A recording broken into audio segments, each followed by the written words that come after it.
Literature of Our Times. Postcolonial Studies in the 21st Century is divided into 9 sections, along with an afterword. It covers various themes and geographical areas. The initial section, Section 1, emphasizes methodological questions and analyzes works from the Caribbean, Canada, and Australia. Notably, Lincoln Z. Schlensky discusses the politics of speech in Jamaica Kincaid's work, highlighting how her writing redefines postcoloniality as a performative rhetorical mode. Daniel Roberts explores Thomas de Quincey's writing in the context of Orientalism and Said's critique of imperial scholarship, while Satish C. Akant revisits the complexities of the Indian Rebellion of 1857 in a novella by Ruskin Bond. Section 3 delves into the significance of translation as a space for contestation, healing, and social connection. Ngugi wa Thiong'o advocates shifting the relationship between dominant and subjugated languages through translation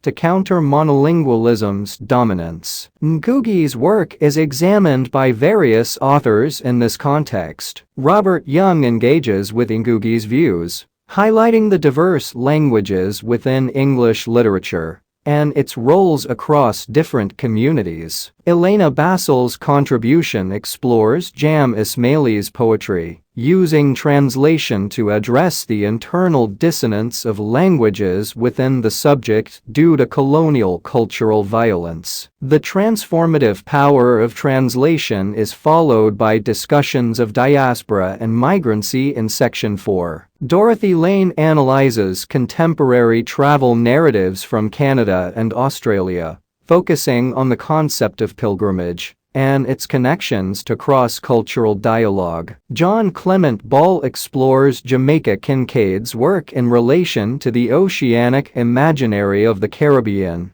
and the legacy of the Middle Passage. He observes the tension between location and dislocation, nationalism and diaspora in Kincaid's writing. Kavita Ivy Nandan discusses the journey of indentured laborers from India to Fiji in 1879, linking it to contemporary Fiji's political dynamics and the healing potential of writing to counter the effects of racist policies in global diasporas and migrations. Section 5 of the collection delves into gendered bodies with a focus on 2 essays. Feroza Jusawala's contribution discusses differential cultural rights in texts by women from the Indian subcontinent and the Middle East, exploring the practice of the veil. Cheryl Stobie's analysis centers on the patriarchal nuclear family's impact on the female body in Chimamanda Ngozi Adichie's work, Purple Hibiscus. The subsequent 3 sections shift the focus to questions of space and subjectivity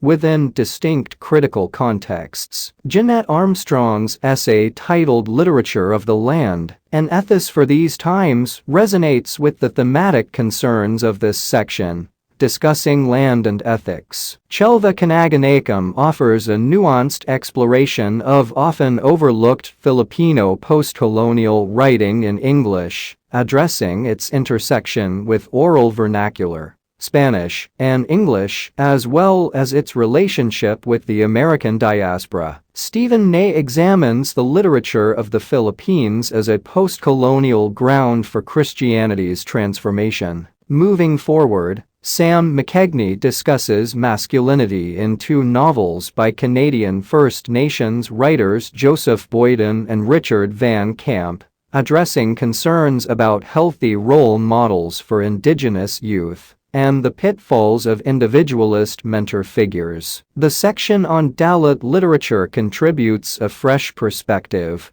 with Pamela McCallum reevaluating the acclaimed writer Zadie Smith's work, focusing on the interplay between ideologies of nation, ethnicity, and class within contemporary settings. The collection's conclusion is marked by powerful essays on terrorism, grief, and trauma. Fred Ribkoff explores the politics of mourning after the Air India bombing, while Summer Purvas discusses Hanif Qureishi's exploration of terrorism, racism, and Islamophobia. Susan Speary provides a sophisticated analysis of post-conflict memoirs on South Africa and Rwanda by Antje Krog and Philip Garovich, highlighting the role of witnessing and the challenges of addressing unassimilable traumatic events. Henry Giroux's Afterward addresses youth, education, and the post-9/11's condition, underscoring the collection's contemporary relevance in critiquing old and new colonialisms while championing writing's transformative power.